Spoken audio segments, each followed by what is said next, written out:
Doctor Camacho, muy buenas noches. Doctor Camacho, ¿me puede oír?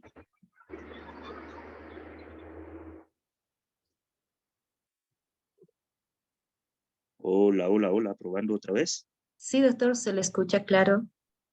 Ok, ¿me escucharon algo en la introducción? Nada, ¿verdad? Nada, doctor. Muy bien, voy a volver a comenzar. Muy bien, el tema que me tocó hablar hoy es fisiología pulmonar y pues la fisiología pulmonar es bastante extensa y antes de hablar del manejo de emergencias respiratorias, de la vía aérea, de la ventilación o de lo que sea, es importante empaparnos o conocer un poco o recordar, si quieren verlo así, algunos aspectos de la fisiología pulmonar y la fisiopatología pulmonar. Voy a tratar de ir con calma, pero de forma muy resumida para que me puedan entender muchas cosas porque el tema es bastante amplio. De todas maneras, voy a tratar de englobarlo en no más de media hora, 40 minutos. Es por demás obvio que en esos 30, 45 minutos es imposible avanzar todo lo que comprende la fisiología pulmonar, pero vamos a tratar de hacer un resumen lo más entendible posible, ¿no? Muy bien. Antes de hablar de fisiología, valga la redundancia, pulmonar, vamos a hablar un poquitito de anatomía del aparato respiratorio. El aparato respiratorio está compuesto por las vías respiratorias y los pulmones. Las vías respiratorias son fosas nasales, faringe, nasofaringe, laringe, tráquea, bronquios y hasta los bronquiolos. Eso se refiere a las vías respiratorias que también existen las altas, las bajas, etcétera, etcétera, ¿no? Y están compuestas también por los pulmones que están contenidos en el tórax y separados por la cavidad abdominal por un músculo llamado diafragma, y en el medio de ambos pulmones, acuérdense que están compuestos por dos pulmones, encontramos algo que se llama el mediastino, bastante básico, seguramente muchos de ustedes se siguen recordando de lo mismo, ¿no? Eh, la situación del aparato respiratorio, bueno, de los pulmones, está en el tórax, tiene una forma cónica. El pulmón derecho obviamente es mucho más grande, es un poco más grande que el izquierdo, tienen un peso aproximado de unos 500, 600 gramos, dependiendo del tamaño de la persona y la constitución, sobre todo el tamaño de la persona. Es de consistencia flácida, elástica y esponjosa. En cuanto a su inervación, pues tiene una inervación motora dada por los nervios frénicos principalmente, y una inervación sensitiva también dada por los frénicos y por los nervios intercostales y subcostales. Está cubierta por una doble capa fibrosa, o una capa que se envuelve en sí misma, se dobla en sí misma, mejor dicho, una que cubre casi la totalidad o la totalidad llamada pleura visceral, que cubre todo el pulmón, y otra que se llama pleura parietal, que cubre la pared interna de lo que es la caja torácica, ¿no? Es importante saber que los pulmones, tanto el derecho como el izquierdo, tienen segmentos pulmonares. El pulmón derecho, por ejemplo, tiene 3 lóbulos, que a su vez se subdivide en 10 segmentos pulmonares en total. El izquierdo, pues si bien tiene 2 lóbulos, también tiene 10 segmentos pulmonares, y esto es importante, sobre todo conocer esto, y seguramente los neumólogos y los cirujanos de tórax pues tendrán un conocimiento amplio de esto, porque esto nos ayuda a delimitar algunos tipos de lesiones, sean neoplásicas, sean neumónicas, etcétera, etcétera, a la hora del manejo de estos pacientes o el tratamiento del mismo. Entonces es importante conocer, no se los voy a leer, son 10 segmentos, ahí está representado. De todas maneras, si no me equivoco, la charla del día de hoy va a ser grabada, así que me van a poder escuchar y van a poder ver eh, en un futuro, o ver nuevamente lo que estamos hablando ahora, ¿no? Fíjense, ahora vamos a hablar también un poco de los músculos respiratorios. Cabe recalcar que el proceso respiratorio tiene dos fases, una inspiratoria y otra expiratoria. El proceso inspiratorio siempre es un proceso activo, no se nos puede olvidar. El proceso expiratorio es un proceso pasivo. Los músculos que intervienen principalmente en cada uno de los procesos, uno de ellos es el diafragma. En cuanto a la inspiración, habíamos hablado con proceso activo, y el principal músculo de la inspiración o de la respiración en general es el diafragma, ¿no? Ayudado por los intercostales internos.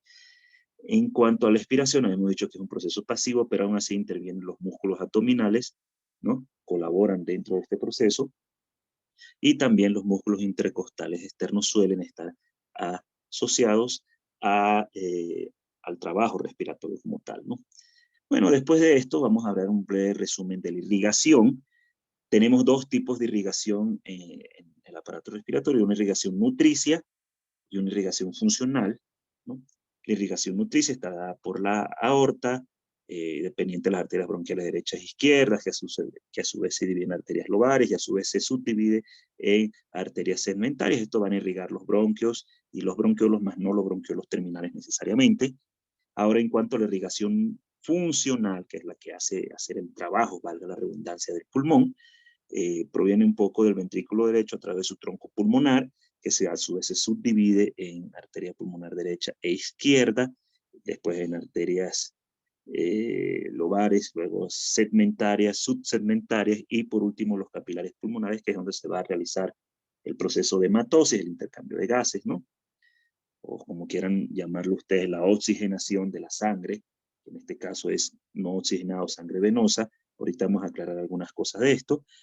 Después de que esta sangre se oxigena, pasa a las venas bronquiales, luego segmentarias, luego las venas pulmonares derechas e izquierdas y por último a la aurícula izquierda para luego pasar a la circulación sistémica. Es importante aclarar que esto no es un error en la presentación ni un error en los anales de la anatomía o de la histología.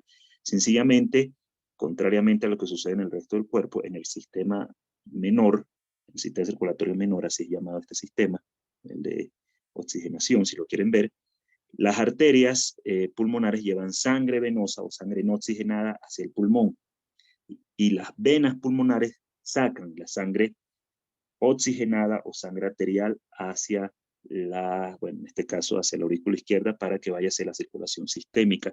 Y esta denominación se debe por sobre todas las cosas a la particularidad histológica que tiene cada uno de estos dos diferentes tipos de vasos sanguíneos, ¿no? Entonces es importante aclararlo y que no se nos olvide nada de esto, ¿no? Bueno, ahora vamos a entrar un poquitín más en lo que es la pasta del asunto. Vamos a hablar un poco de la función respiratoria. Y ustedes se preguntarán, ¿cuál es la principal función de la respiración? Bueno, la principal función es el intercambio de gases, o el intercambio gaseoso de oxígeno y de CO2 para suplir realmente las necesidades metabólicas de las células. Esa es la principal función. Y dentro de las funciones encontramos funciones respiratorias y funciones no respiratorias. Fíjense, las funciones respiratorias, obviamente, la ventilación pulmonar, también llamada respiración externa, ayuda a mantener la relación en el equilibrio ventilación-perfusión, ayuda en el transporte de gases y ayuda a algo que se llama respiración interna o fosforilación oxidativa. No sé si se acuerdan un poco de biología, en el cual somos seres aerobios y la mayoría de nuestras células son células aerobias y necesitan de oxígeno y glucosa o glucógeno para esto en la mitocondria transformarlo en ATP a través de un proceso llamado fosforilación oxidativa en el cual interviene a lo que se llama el famosísimo ciclo de Krebs. Y eso forma ATP, que son las moléculas energéticas con las que funcionamos todos, los seres vivos aerobios, ¿no? En general. Bueno, no me voy a meter un poco en eso porque es un poco de biología y pues es bastante extenso. Prefiero continuar hablando ahora de las funciones no respiratorias. Pues el pulmón también funciona como filtro, tiene una reserva sanguínea de aproximadamente 1000 ml, cuando fuese necesario la usan. Tiene funciones metabólicas, por ejemplo, en la regulación de la presión arterial, interviene también dentro del balance hídrico y también interviene dentro de la eliminación de sustancias volátiles, entre estas los cetoácidos o el acetaldehído también. Un ejemplo muy particular de esto, los pacientes con cetoacidosis diabética, ¿no?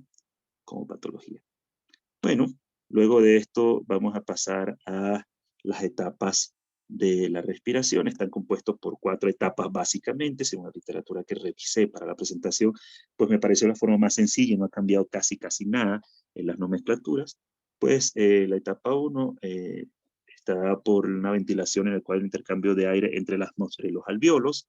La etapa 2, como está reflejada ahí, está dada por intercambio de oxígeno y CO2 entre el alvéolo y la sangre.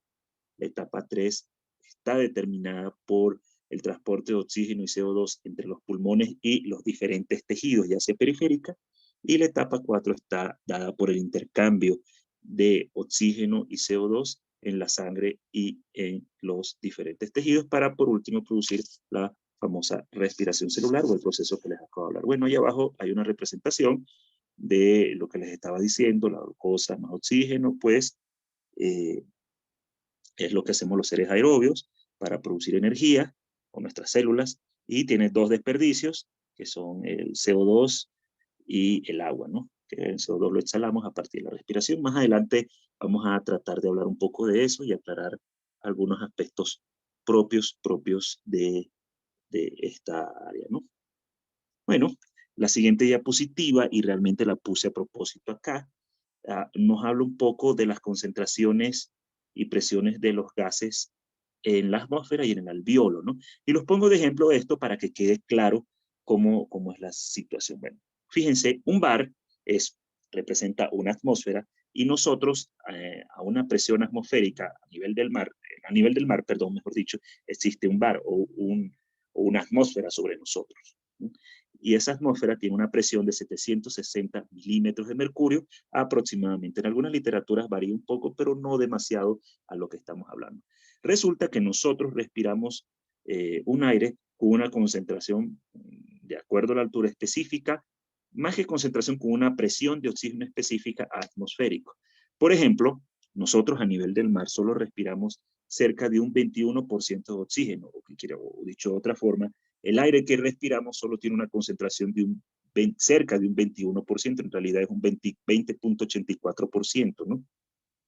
Y eso representa, ese 20.84%, representa aproximadamente 159 milímetros de mercurio de presión atmosférica de oxígeno, ¿no? Y fíjense cómo una vez que pasa a través de todo el aparato respiratorio, este oxígeno, a nivel alveolar solo vamos a tener unos 13.6% de todo el aire atmosférico. Va a ser solo oxígeno cuando llegue en condiciones adecuadas, y representa aproximadamente unos 104 milímetros de mercurio. Estos valores son importantes que lo tengan en cuenta porque los vamos a hablar un poco más allá y nos va a ayudar a entender muchos aspectos y muchos factores. Fíjense que la mayor cantidad de gas que respiramos es pues nitrógeno, ¿no? Un 70 y casi 9%, 78.62, y representa, bueno, unos 597 milímetros de mercurio, ¿no?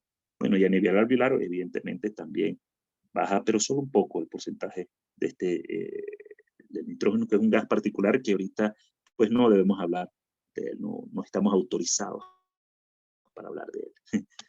Sería un poco, deberíamos tener una colaboración de los físicos, sobre todo para hablar un poco del gas, porque tiene muchas particularidades ese gas.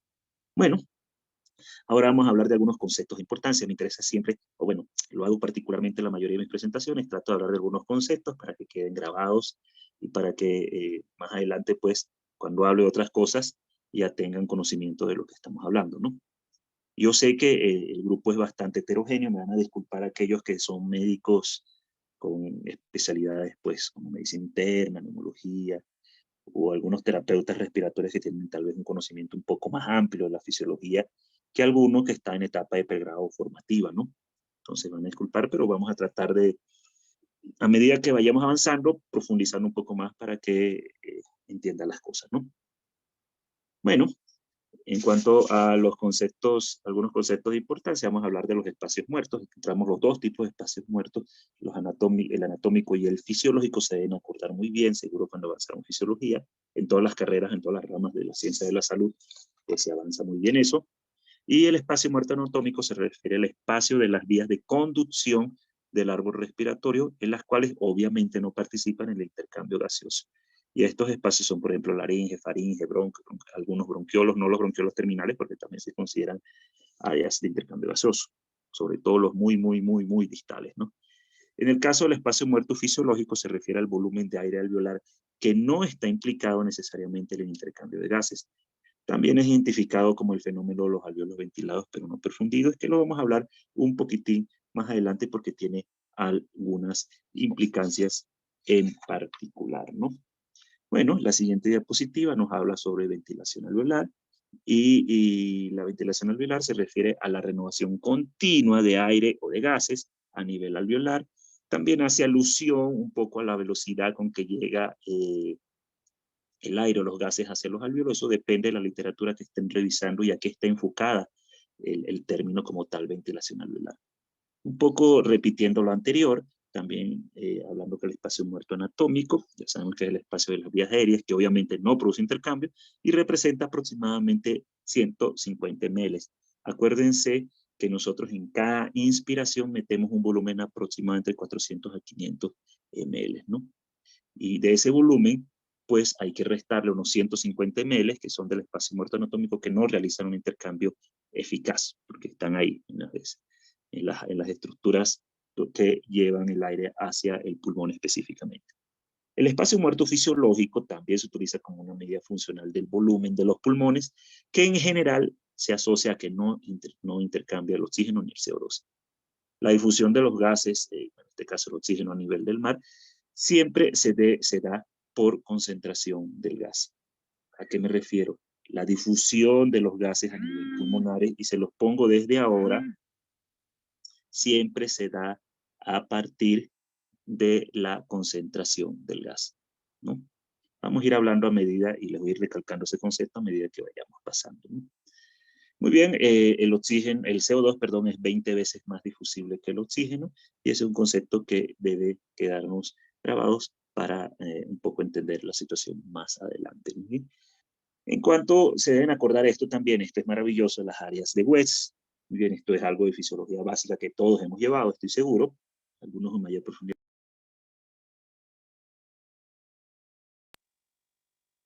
A las características de la ventilación alveolar y de perfusión alveolar sanguínea en el pulmón, que van desde las áreas apicales hacia las áreas basales. Clásicamente, estas áreas se dividen en tres. Estas áreas de West se dividen en tres. Una zona apical, una zona 1, una zona media y una zona 2, y una zona 3 o una zona inferior, ¿no?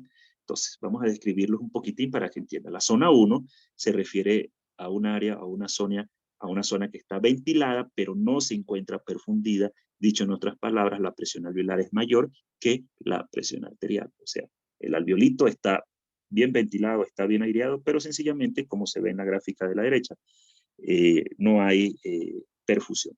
La zona 2 se refiere a una de las zonas que está ventilado, pero el flujo sanguíneo es intermitente y está asociada a la sístole del ciclo cardíaco, ¿no? Entonces, cada que hay sístole, realmente esa área es perfundida. En diástole no es perfundida, es una zona de flujo intermitente. Y la zona 3 se refiere a zonas bien ventiladas, ¿no? Y bien perfundidas a la vez. Perdón, que me están llamando varias veces y justo estoy con el celular en plena presentación. Bueno, me refería a la zona 3, que es una zona que está bien ventilada y a su vez perfundida constantemente, por lo cual la presión alveolar es muy similar a la presión arteriolar en ese sentido, y se realiza un adecuado intercambio de gases en esa zona, ¿no? Muy bien, ahora vamos a hablar de las presiones que originan el movimiento de entrada y de salida de aire de los pulmones, y tenemos básicamente tres, ¿no? Es importante recordar, otra vez lo vuelvo a recordar, una atmósfera es igual a 760 milímetros de mercurio aproximadamente. Además de la presión atmosférica que necesitamos para introducir el aire hacia nuestros pulmones, existen otras presiones que condicionan el movimiento de aire desde y hacia los pulmones. Eso es algo que no se nos puede olvidar, y pues ahí lo tengo pues en la diapositiva. Uno es la presión pleural, que es la presión que existe en el espacio ese virtual, entre comillas, que llama espacio pleural, que siempre es negativa. Eso es algo que debemos tomar en cuenta. El espacio pleural siempre es negativa y es medido en centímetros de agua. Durante la inspiración es de -5, durante al inicio de la inspiración es de -5, si quieren al final de la expiración es -5, y al final de la inspiración es de -7.5, ¿no? En el caso de la presión alveolar, es la presión al interior de los alveoles, es muy cercana a cero, pero va a variar de -1 a +1 centímetros de agua, y la presión transpulmonar es la diferencia de presión entre la presión alveolar y la presión pleural, y también es considerada una medida de las fuerzas elásticas que tienden a colapsar los alveolos y en general el pulmón. A esta también se le puede llamar presión de retroceso. Y si se fijan, la gráfica es bastante evidente en la rayita de abajo azul. Vemos cómo está la presión pleural, que va desde -5 a -7, justo en la inspiración, y al final y al principio de la inspiración, mejor dicho, que va desde -5 y al final de la expiración, y está bastante explicado. Se ve lo que es la presión transpulmonar, e inclusive lo equiparan con el ciclo respiratorio con el cambio de volúmenes y, bueno, no de presiones, pero sí de volúmenes que se puede ver arriba con los cambios de volúmenes pulmonares.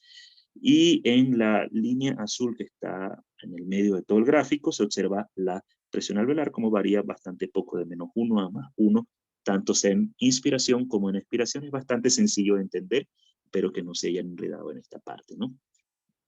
Bueno, ahora vamos a hablar del siguiente capítulo, un poco de distensibilidad pulmonar, y ya nos estamos adentrando un poco en las profundidades de lo que es fisiología pulmonar, un poco más complejo, y la distensibilidad de los pulmones se refiere a la propia de los pulmones para poder modificar sus dimensiones físicas en sí.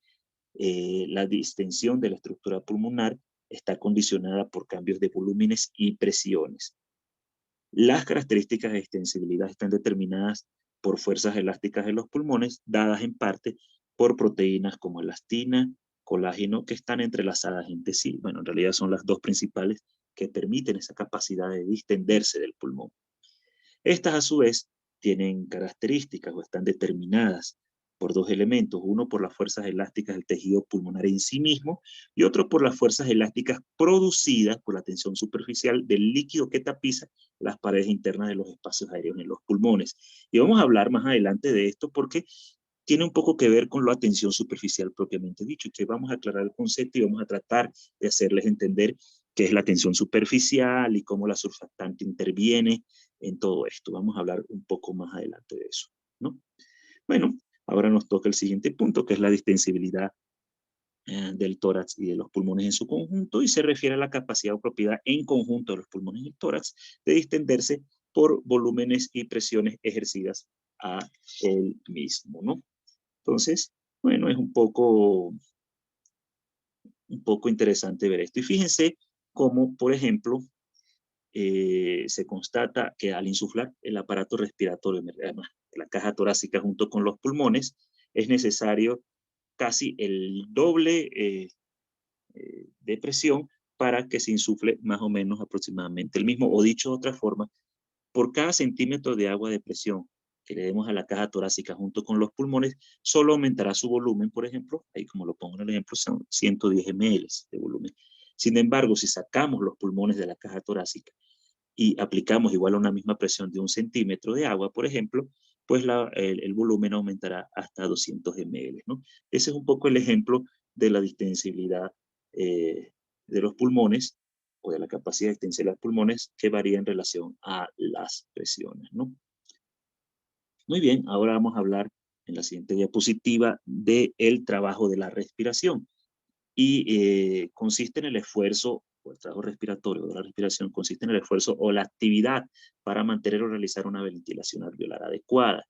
Y se puede dividir en tres acápites. El acápite 1, que es el trabajo necesario para expandir los pulmones en contra de las fuerzas elásticas del pulmón, y a eso se lo llama trabajo de distensibilidad o trabajo elástico propiamente, muy importante ese concepto.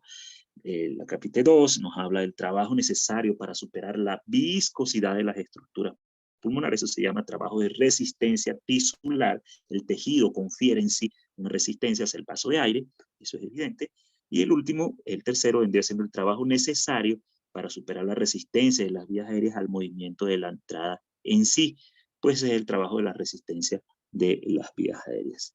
Bueno, algo importante que está ahí descrito en verdecito, que la energía necesaria para que se efectúe el proceso respiratorio se estima que es entre un 3 al 5% de la energía total que se consume el cuerpo durante el día. Ojo, esto siempre y cuando estén a nivel del mar, en reposo y sin patología subyacente. Ahora, durante el ejercicio esto puede aumentar hasta unas 50 veces y en pacientes enfermos o en estados hiperdinámicos puede aumentar entre unas 30 a 50 veces aproximadamente. Fíjense que es bastante lo que puede aumentar la capacidad de adaptarse del sistema respiratorio a un mayor trabajo. Ahora vamos a hablar de algo que seguramente han escuchado muchísimos de ustedes y que les interese, es la compliance pulmonar o la distensibilidad o la compliance como tal, ¿no?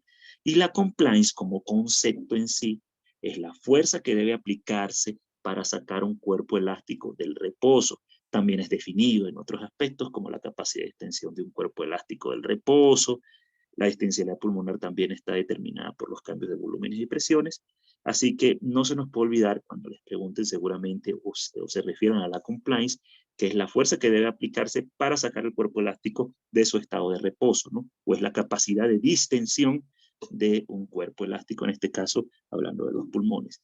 Y la elasticidad es la fuerza que debe hacerse para regresar esa distensión de ese cuerpo a su estado de reposo o a su estado inicial, ¿no? Pues bueno, la distensibilidad siempre es dependiente de dos elementos, en este caso de la elasticidad pulmonar, como lo habíamos dicho anteriormente, y la tensión superficial en los alvéolos. Fíjense que estoy mezclando un poco los conceptos, pero siempre los voy diciendo con antelación y voy profundizando a medida que avanzamos, ¿no? Entonces, es bastante interesante eso. Ahora vamos a hablar un poquitín de resistencias pulmonares, y la resistencia pulmonar es la fuerza que se opone a la distensión de los pulmones, evidentemente. Y existe dos tipos de resistencia, una elástica o estática y unas resistencias aéreas o dinámicas. Pues la resistencia elástica es la dependiente de la distensibilidad pulmonar en sí y está comprendida por, como habíamos dicho anteriormente, la elasticidad y la tensión superficial y representa solo un 20% de la resistencia del pulmón como tal, ¿no? Y las resistencias aerodinámicas dependen del diámetro de las vías aéreas y del flujo aéreo y representan hasta un 80% de la resistencia que ofrece los pulmones y la caja torácica a la respiración, ¿no? La resistencia pulmonar debe entenderse como los factores necesarios para vencer la retracción elástica de los pulmones y de la pared torácica para poder circular aire de adentro hacia afuera y de afuera hacia adentro de los pulmones. Repito, la resistencia pulmonar debe entenderse como el factor necesario, los factores, como quieran verlo, para vencer la retracción elástica de los pulmones y de la pared torácica, ¿no? Para que pueda circular el aire con total normalidad, ¿no? Otra vez hablando de compliance, pero esta vez un poco más a nivel pulmonar, el compliance dinámico, que representa el compliance pulmonar en sí, y el compliance estático es el que representa el compliance total, quiere decir el compliance pulmonar más el de la caja torácica, ¿no? Y ahora vamos a adentrarnos un poquitín, yo sé que estoy corriendo un poco, pero estoy seguro que está grabado la presentación y van a poder escucharme, es que tenemos varias presentaciones, tenemos una más adelante mía hablando de fisiopatología y tenemos otra más que creo que hoy hablan de neumonías o de no sé qué, no recuerdo el programa, entonces estoy por eso corriendo un poquito, luego que me comprendan, por favor. Bueno, ahora vamos a hablar de surfactante, tensión superficial y colapso de los alvéolos, y vamos a tocar el tema de del principio de tensión superficial, y esta se refiere a que las moléculas de agua en su superficie tienden a atraerse entre sí como principio fisioquímico como tal, ¿no? A nivel pulmonar, el intento, por ejemplo, de expulsar aire de los alvéolos a través de los mismos y a través de los bronquios, hace que los alvéolos tiendan a colapsarse. A este fenómeno o este efecto se denomina fuerza elástica de la tensión superficial. Fíjense ahí la imagen izquierda, pues tengo un alvéolo que está recubierto por una fase acuosa, ¿no? Que en este caso sería agua, que en contacto con el aire siempre tiene la tendencia a unirse entre sí. Pues las partículas de agua, como lo dije por principio químico, fisioquímico, tienden a unirse entre sí, ¿no?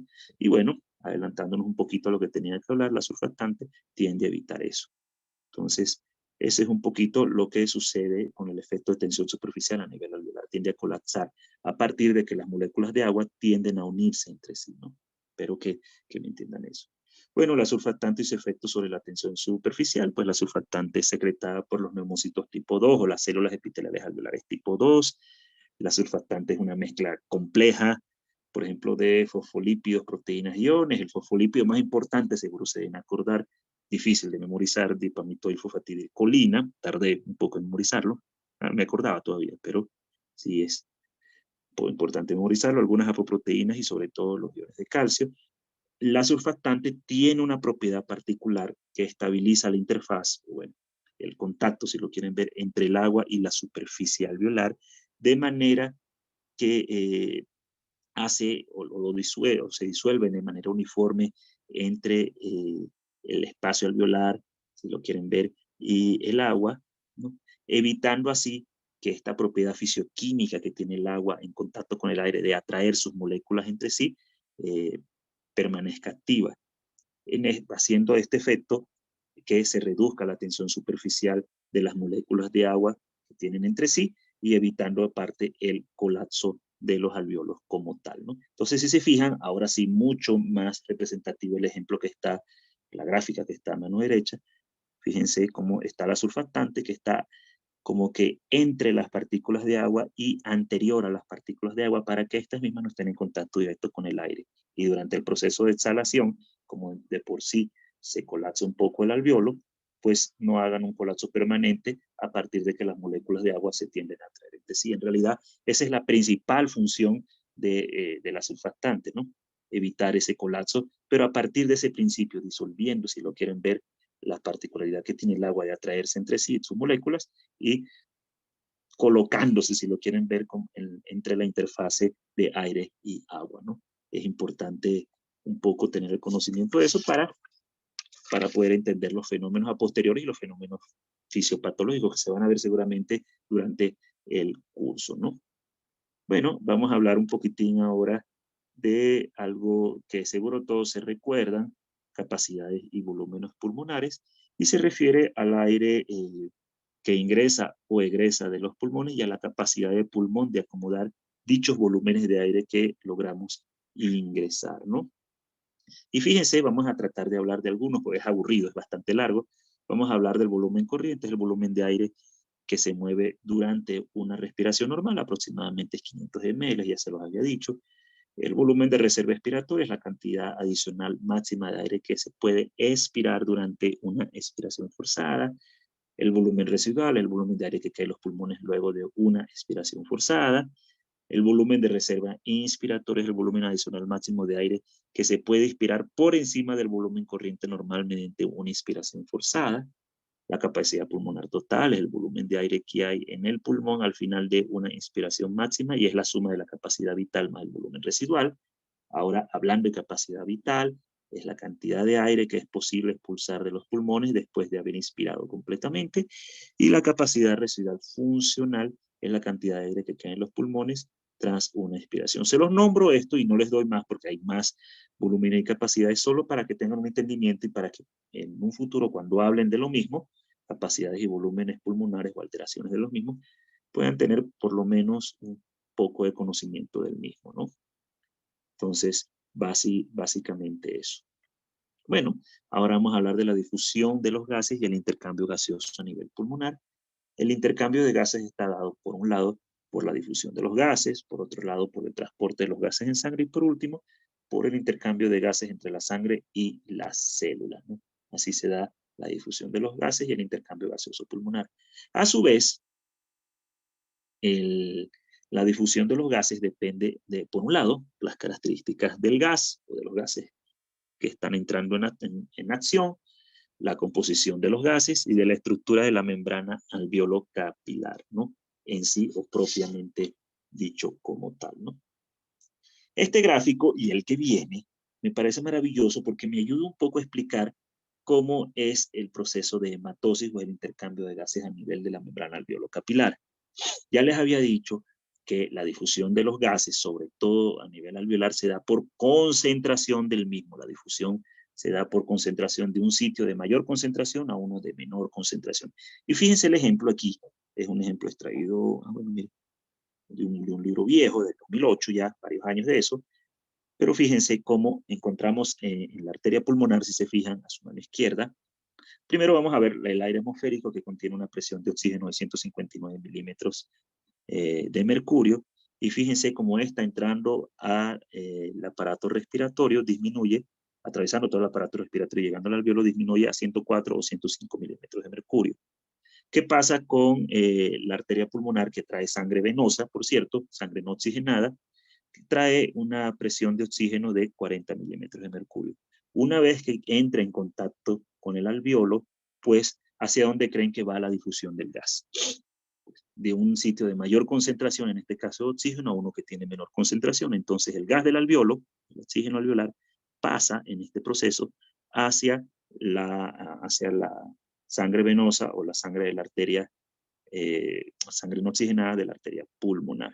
Y por ende, como el CO2 habíamos dicho que además era un gas muy difusible y además está en una menor concentración en el alveolo, pues pasa de esta sangre no oxigenada o con mayor concentración de CO2 hacia el alveolo. Fíjense cómo están las flechitas direccionándolo, el oxígeno hacia la sangre y el CO2 saliendo de la sangre hacia el alveolo. Si lo quieren ver así, mucho más fácil, no se puede explicar. Bueno, aproximadamente se oxigena en una cantidad de 100 o 95 milímetros de mercurio la sangre, y el CO2 que ya ha dejado atrás está aproximadamente 40 milímetros de mercurio para pasar después hacia la circulación sistémica y luego hacer el proceso inverso ya hacia los tejidos donde se recoge el CO2 y se libera el oxígeno.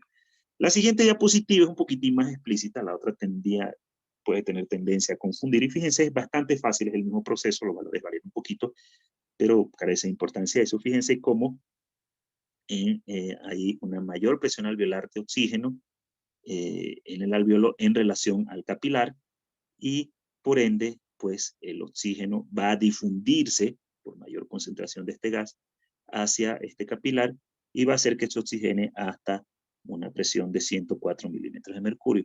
Sin embargo, sucede el efecto contrario con el CO2, pues el CO2 está en una concentración de aproximadamente 45 milímetros de mercurio a nivel de la sangre venosa, y a nivel del espacio alveolar está en unos 40 milímetros de mercurio, y esta tiende a difundirse rápidamente hacia el alveolo.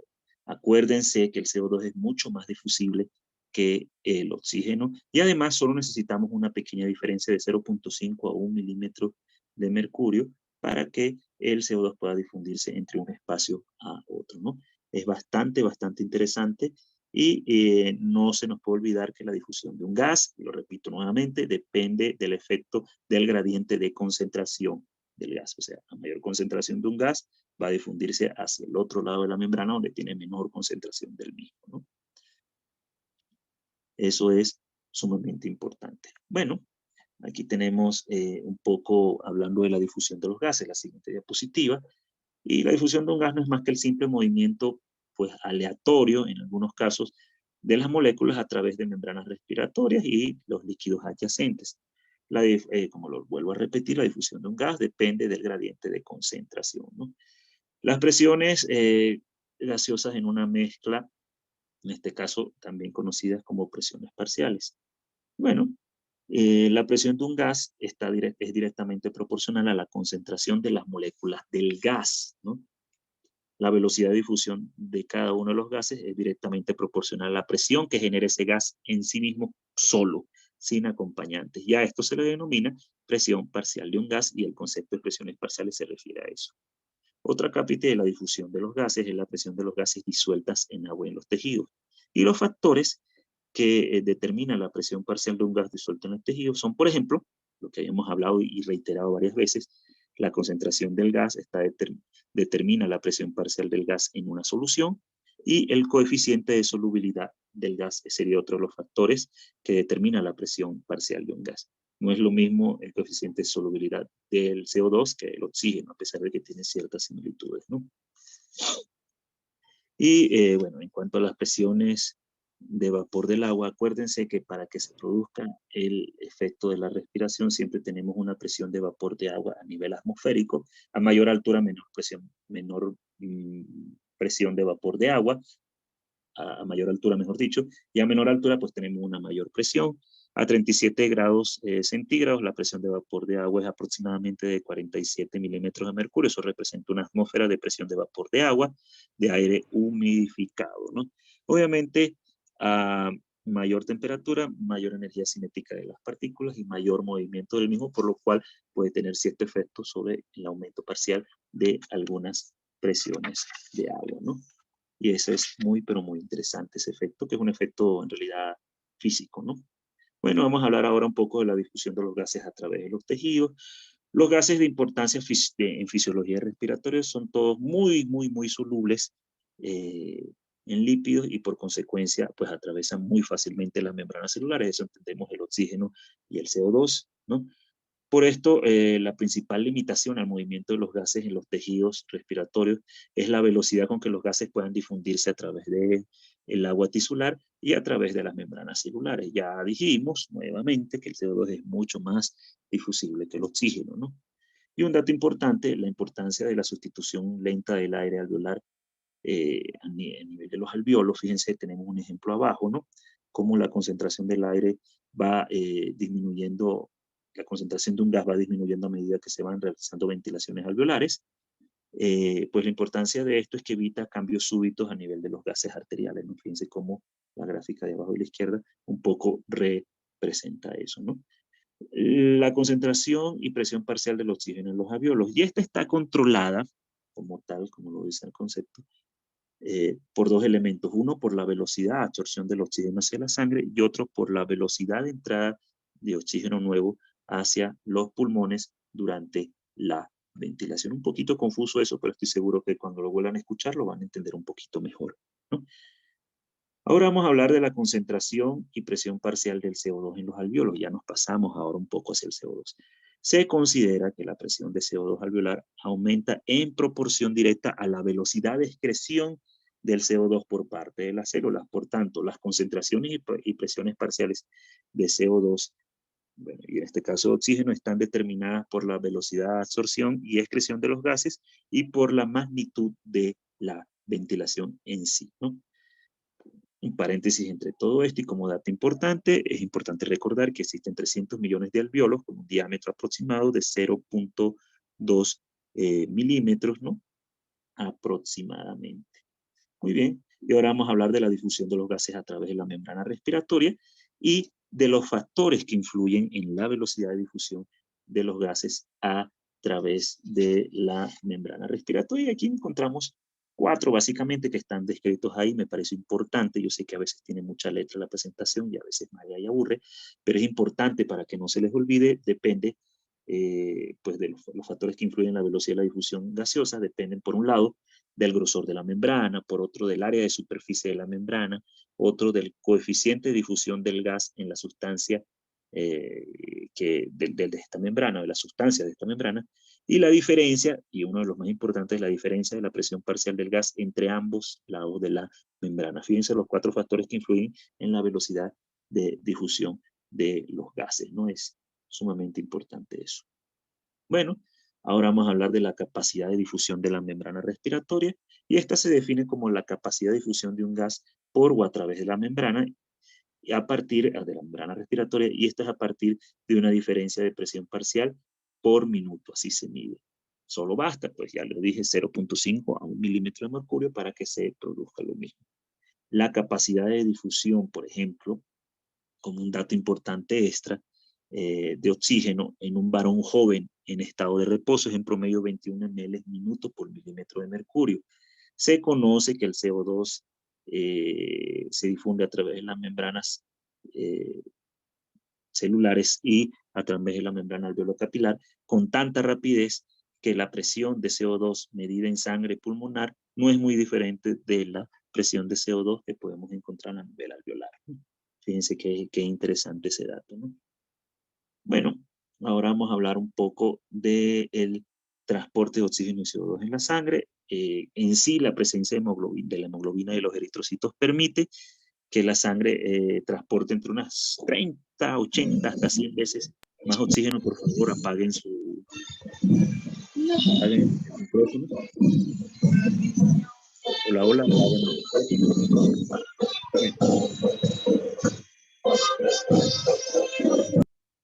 Continuamos. La presencia, les decía que la presencia de hemoglobina en los eritrocitos permite que la sangre se transporte entre unas 30, 80 hasta 100 veces más oxígeno que si lo fuese transportada disuelta en agua o disuelta en el plasma. Los gases se mueven siempre por difusión y lo que causa este movimiento siempre es una diferencia de presión entre un punto y otro, que es un concepto que he hablado como 20 veces durante la presentación y espero que se les quede grabado. El transporte de oxígeno en sangre arterial. Bueno, el 98% de la sangre que entra a la aurícula izquierda acaba de atravesar realmente los capilares pulmonares y se oxigena aproximadamente unos 104 milímetros de mercurio. ¿no? Una presión arterial de oxígeno aproximada. El otro 2% viene de la circulación bronquial venosa y accesoria, ¿no? Y esto hace que la presión arterial de oxígeno en la aorta se reduzca a unos 100 o 95 milímetros de mercurio, que es lo que si pinchamos la aorta en una persona normal a nivel del mar, podemos encontrar, pues más o menos, sobre todo su aorta ascendente, podemos encontrar una presión arterial de oxígeno aproximadamente. Nadie pincha una aorta ascendente, salvo que sea cirujano cardíaco, cardiotorácico, pero bueno, es un dato aparte que sí me gusta que ustedes tengan un entendimiento de eso, ¿no? Bueno, ahora ya vamos a terminar, no se preocupen, no es demasiado largo tampoco la presentación, y vamos a hablar un poquitín de la difusión del oxígeno de los capilares periféricos al líquido tisular y a los tejidos. Cuando la sangre arterial llega a los tejidos periféricos, la presión de oxígeno en los capilares sigue siendo muy próxima a 95 milímetros de mercurio. El líquido intersticial que rodea las células tisulares tiene una presión de oxígeno muy próxima a los 40 milímetros de mercurio. Por lo tanto, al haber una diferencia de presión tan grande, pues el mismo oxígeno se difunde hacia los tejidos periféricos. Si el flujo sanguíneo que atraviesa el tejido periférico en particular transporta una mayor cantidad de oxígeno, sea por saturación del mismo o por un aumento en la velocidad del flujo, entonces el oxígeno tisular también va a tender a aumentar un poco, ¿no? A veces, pues existe una distancia física, aunque es en micrómetros y nanómetros, una distancia física mayor entre los capilares y algunas células, y podemos encontrar inclusive presiones de oxígeno tan bajas como de 10 o de 5 milímetros de mercurio. Y si están cerca, bueno, como lo habíamos dicho de los capilares, podemos encontrar presiones altas, bueno, altas entre comillas, como de 40 milímetros de mercurio, presión arterial, presiones de oxígeno, perdón, ¿no? Bueno, ahora vamos a hablar de la difusión del CO2 en las células, de las células a los tejidos periféricos, a los capilares pulmonares y a los alvéolos. En muchos casos, la concentración de CO2 en los tejidos y las células es tan importante o tiene el mismo contenido que el CO2 que encontramos a nivel justo casi de los capilares alveolares. Y esta se difunde con tal facilidad debido a, obviamente, lo que hemos hablado, a un gradiente de concentración del gas. Además, se sabe que es muchas veces más difusible que el oxígeno, por lo cual, junto a un gradiente de concentración adecuado, pues el CO2 es fácilmente difusible desde los tejidos periféricos hacia pues el capilar alveolar y hacia los pulmones, ¿no? Eso es algo básico e importante de entender. Muy bien, vamos a hablar del intercambio de gases entre la sangre y la célula. Yo sé que están cansados, vamos a terminar, ya falta poquísimo y vamos a explicar algún concepto importante, espero que no se me pierdan. Pues la función de la hemoglobina es el transporte de oxígeno. Se conoce que el 97% del oxígeno aproximadamente se transporta desde los pulmones hacia los tejidos, ¿no? En combinación química laxa con la hemoglobina de los eritrocitos y el 3% restante disuelto en el plasma. La combinación de oxígeno más hemoglobina es laxa, es reversible y se rompe, y tiene un enlace químico que se rompe muy, pero muy, muy fácilmente, ¿no? Ahora vamos a hablar de algo que seguro a muchos les llama la atención y los deben haber torturado en fisiología y en bioquímica, que habla de la curva de disociación de hemoglobina y la vamos a explicar un poquitín.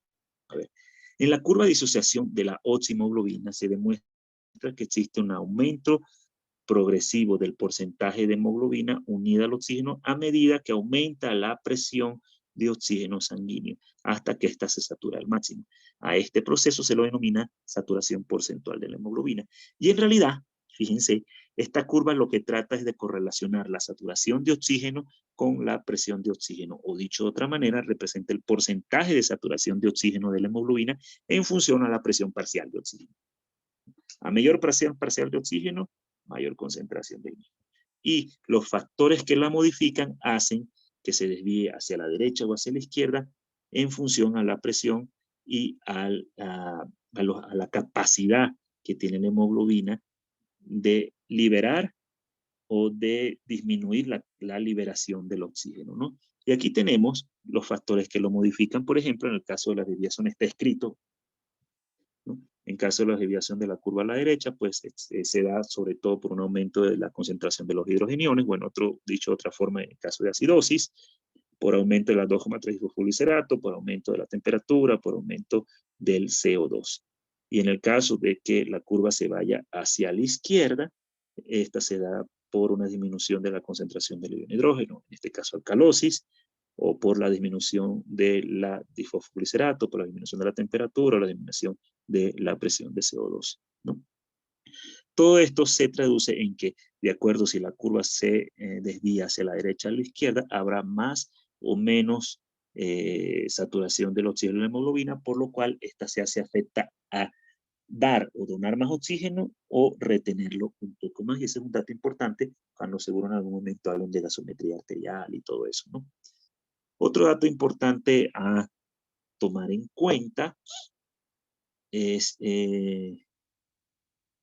por ejemplo, que la capacidad máxima de oxígeno que se puede combinar con la hemoglobina en sangre, teniendo en cuenta que la hemoglobina en sangre representa 15 gramos por cada decilitro de sangre y cada gramo de hemoglobina se une a un máximo de 1.34 ml de oxígeno. En realidad es 1.39, pero como la hemoglobina también tiene impurezas, como la metahemoglobina, pues se lo considera 1.34. Entonces, si hacemos la multiplicación de 15 gramos aproximadamente por 1.34 ml de oxígeno, vamos a tener 20.1 ml de oxígeno por cada decilitro de sangre. O sea que sí, la hemoglobina saturada al 100%, que eso no existe, que si tenemos una hemoglobina saturada al 100%, tendremos que por cada decilitro de sangre, por cada 100 ml de sangre, contiene aproximadamente 20 volúmenes o 20 ml de oxígeno. Ese es un dato importante que no se nos puede olvidar y que seguramente están ahora recordando un poco de la fisiología. La cantidad de oxígeno que libera la hemoglobina cuando la sangre arterial sistémica fluye a través de los tejidos es un concepto que vamos a hablar. La sangre arterial sistémica tiene, ya dijimos, una concentración 96-97% de saturación de oxígeno, que eso representaría un poco menos de los 20 volúmenes que habíamos hablado, 20 ml, representaría unos 19.4 ml por cada decilitro, por cada 100 ml de sangre. Cuando esta atraviesa los capilares tisulares, el promedio de los capilares tisulares de la sangre que atravesó los capilares tisulares queda en aproximadamente 14.4 ml de oxígeno por cada decilitro de sangre, con una presión de oxígeno aproximadamente de 40 milímetros de mercurio y una sangre saturada un 75% aproximadamente. ¿Qué dije en todo esto? A ver, les voy a explicar. O sea, en condiciones normales se transporta, en reposo también, aproximadamente 5 ml de oxígeno por cada decilitro de sangre, ¿no? Desde los pulmones hacia los tejidos. Repito, en condiciones normales, lo que acabo de hablar, se transporta en reposo aproximadamente 5 ml de oxígeno por cada decilitro de sangre. O sea que si tenemos aproximadamente 5 litros de sangre, bueno, hacen el cálculo, ahí lo multiplican, ¿no? Para ver más o menos cuántos ml transportamos por minuto. Bueno, otro dato importante que me llamó mucho la atención es el coeficiente de utilización y decidí colocarlo para que ustedes también lo tengan como concepto. El coeficiente de utilización es el porcentaje de sangre que cede su oxígeno cuando pasa a través de los capilares tisulares, ¿no? Su valor normal es de un 25% y es obviamente lo que está con anteriormente. Quiere decir que solo un 25% de la hemoglobina oxigenada cede su oxígeno a los tejidos en reposo. Durante el ejercicio esto puede aumentar, como lo dije con anterioridad, a un 75 o hasta un 85%. Otro dato fisiológico importante es que normalmente el proceso de hematosis se produce en el primer tercio de lo que fluye a través del capilar pulmonar. Capilar pulmonar muy pegadito del alveolo lo dividimos en 3/3 y en el primer tercio ya se produjo el intercambio gaseoso. El resto que queda, si quieren verlo como cierto grado de reserva fisiológica o fisiopatológica, que verán más adelante en algunas otras patologías, ¿no? Muy bien, ahora vamos a hablar del efecto de la hemoglobina como amortiguador de la presión de oxígeno a nivel tisular. Y esto es importante Esto se explica que cuando la concentración de oxígeno se modifica mucho, la hemoglobina tiene un efecto amortiguador que trata de seguir manteniendo la presión de oxígeno tisular casi constante. Y este es un ejemplo muy característico que nos involucra a todos los bolivianos o los que vivimos en Bolivia, que es que cuando la presión de oxígeno alveolar la presión alveolar de oxígeno disminuye a valores tan bajos como por debajo de los 60 o muy próximos a los 60 milímetros de mercurio, la hemoglobina arterial sigue permitiendo que tengamos una saturación muy próxima a los 89-90, entre un 7 a 8% por debajo de la saturación normal que podríamos tener a nivel del mar. En la altura, por ejemplo, y esto se explica así muy bien por fisiología, tenemos una menor presión arterial de oxígeno, muy próxima a los 60, y aún así nuestra saturación arterial sigue manteniéndose muy próxima a los 90, 93 o inclusive arriba de los 90, 91. Fíjense la gráfica de abajo a la izquierda y ahí tenemos el ejemplo de la ciudad de La Paz, un ejemplo maravilloso donde nos ayuda un poco a determinar esto. Fíjense, en la ciudad de La Paz tenemos una presión parcial arterial de oxígeno muy próxima a los 60 milímetros de mercurio y aún así nosotros logramos conservar una saturación muy próxima a los 90-93%, ¿no? Sin embargo, lo compara con a nivel del mar, que tiene una presión arterial de oxígeno de 90 milímetros de mercurio y ellos sí tienen una saturación de oxígeno 96 y ahí y a eso se refiere el efecto amortiguador de la hemoglobina que tiene la capacidad de ser un mayor dador de oxígeno cuando fuese necesario. A eso se refiere un poco todo esto, ¿no? Bueno, vamos a hablar un poco ahora del uso metabólico del oxígeno por parte de las células. En condiciones normales, la velocidad de utilización del oxígeno por parte de las células está controlada, en último término, por la velocidad del gasto energético en el interior de la célula. Y obviamente no es lo mismo una célula que otra. ¿A qué me refiero? O un tejido que otro. La neurona, pues, consume, por ende, mucha más energía y, por ende, mucho más oxígeno porque es una célula aerobia que una célula de un folículo capilar, ¿no? De hecho, el contenido, la concentración de mitocondrias varía, es mucho mayor en la neurona y por tal motivo cada tejido va a tener su regulación particular en el uso metabólico del oxígeno, ¿no? Ese es un ejemplo que doy porque es un tema un poco más amplio que no quisiera ahondar demasiado, ¿ya? Bueno, ahora vamos a hablar del transporte de CO2 en la sangre. En promedio, ya hablamos del oxígeno, ahora vamos a ver cómo se transporta el CO2. En promedio se transporta 4 ml de CO2 hacia los pulmones por cada decilitro de sangre. La cantidad de CO2, por favor, apaguen su micrófono. La cantidad de CO2 en sangre no solo tiene que ver con la respiración, sino también sostiene un poco lo que es el equilibrio ácido-base de los líquidos corporales y los tejidos. Cabe recordar que el CO2 es un gas muy difusible y si se acuerdan de la famosa anhidrasa carbónica, que vamos a hablar un poco más adelante del ácido carbónico y la transformación del mismo y la conversión del mismo, van a entender eso. Lo vamos a ver un poco más adelante, donde hay una gráfica anversa y reversa, donde van a entender eso.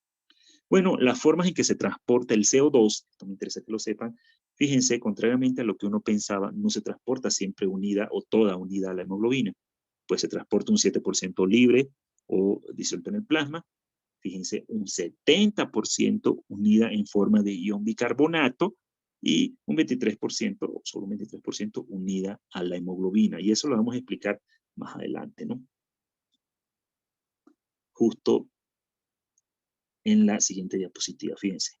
Ahora, el transporte de CO2 en forma de bicarbonato. Cabe recordar que el CO2 disuelto en sangre reacciona con el agua para formar el ácido carbónico. Esta reacción, pues, fuese mucho más lenta si no fuera gracias a una enzima llamada la famosa anhidrasa carbónica que se encuentra en el eritrocito principalmente y además en otros tejidos y que tiene la capacidad de catalizar esta reacción entre el agua y el CO2 acelerándola hasta una 5.000 veces, ¿no?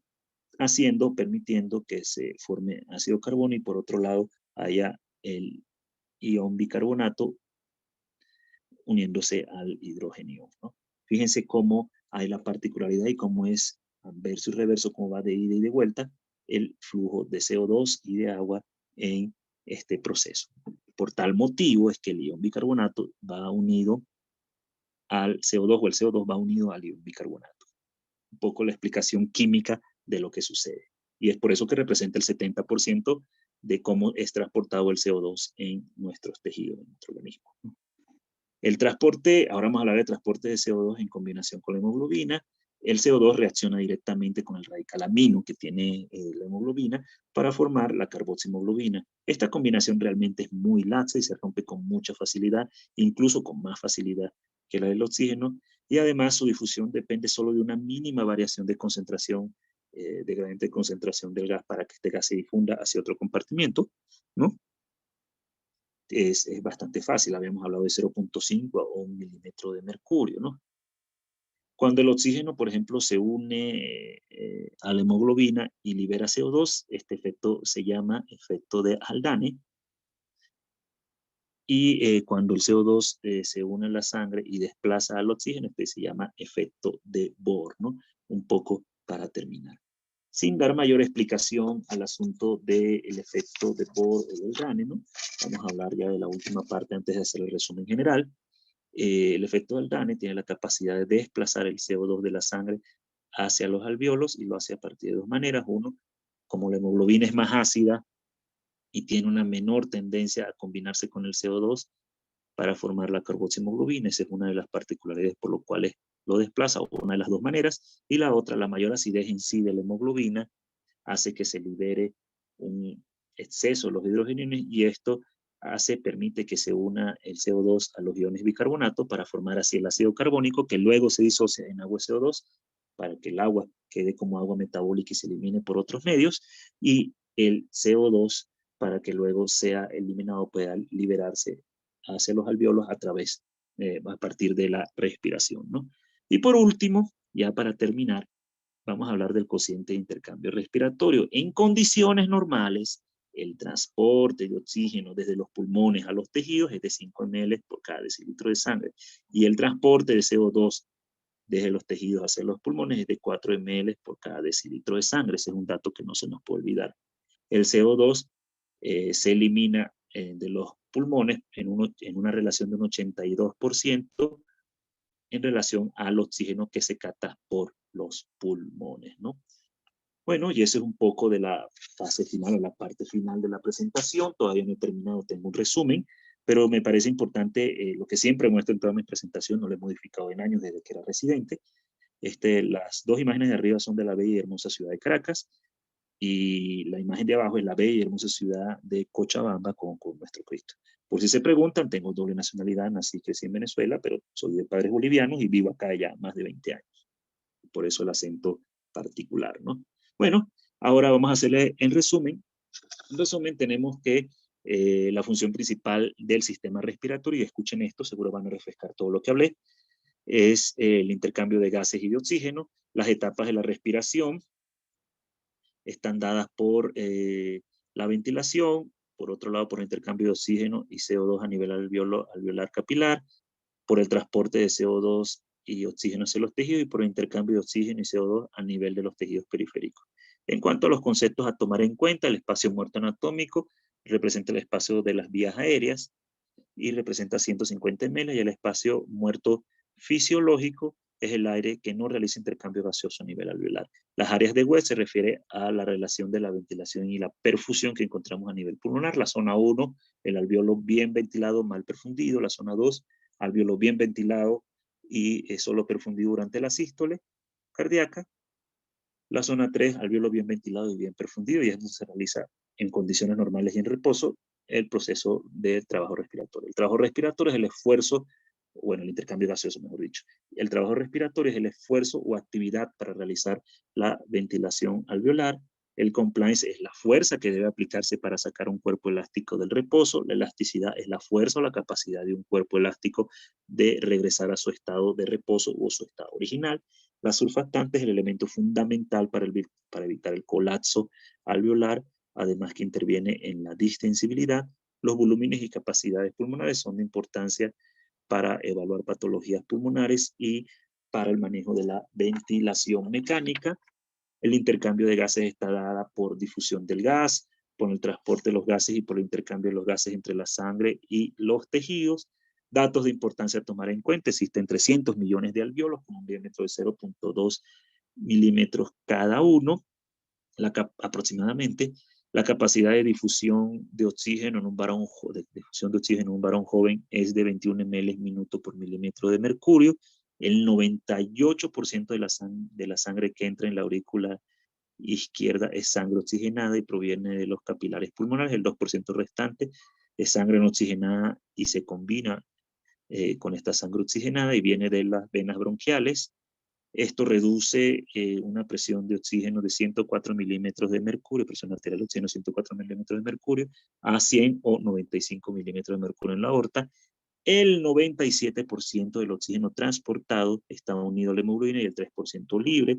La curva de disociación de la oxihemoglobina correlaciona la saturación de oxígeno y la presión arterial de oxígeno y la capacidad que tiene la hemoglobina de soltar el mismo, dependiendo hacia dónde vaya la curva.